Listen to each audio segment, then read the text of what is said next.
आप देख रहे हैं नोखा एक्सप्रेस न्यूज। नोखा के रोड़ा रोड पंचारिया ट्यूबवेल के पीछे महर्षि गौतम नगर कान्हा महाराज की खेड़ी में नोखा के जाने माने विद्यवान पंडित कन्हैया लाल जेठी देवी पंचारिया की ओर से 14 नवंबर से चल रही श्रीमद् भागवत कथा के 7वें दिन बुधवार को संपन्न हुई।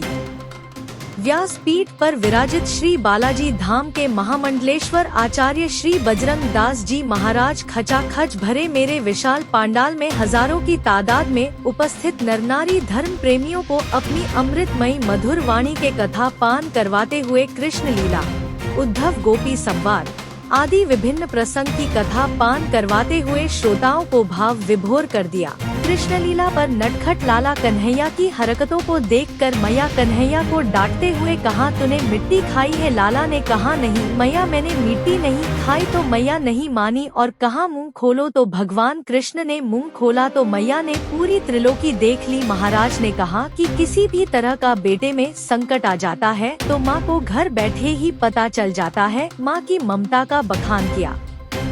महाराज ने कहा कि कन्हैया नाटक करने में नंबर 1 है। कन्हैया वैजयंती माला पहनते हैं और सुंदर बंसी बेसी बजाते हैं। भगवान की बंसी सुन गोपियाँ दौड़ी आती है और कहती है, कन्हैया जब मैं भोजन बनाती हूँ तब तुम बंसी मत बजाना। इस दौरान आयोजक कन्हा महाराज पंचारिया ने भजन वृंदावन की कुंज गलियों में मुरली जोर से बजाए रे मेरे नंदलाला की प्रस्तुति दी। तो महाराज ने स्वागत करते हुए कहा कि स्वामी जी राम सुखदास जी महाराज उस राग में गाया करते थे, अपने स्वामी जी की याद दिला दी। चीर हरण प्रसंग सुनाते हुए महाराज ने कहा कि जल में निर्वस्त्र होकर स्नान नहीं करना चाहिए, लेकिन गोपियाँ नहीं मानती और कहती है कि इतनी जल्दी प्रात 4 बजे कौन आता है और स्नान करती है। तो 7 वर्ष के कन्हैया ने उनके वस्त्र चुरा लिए।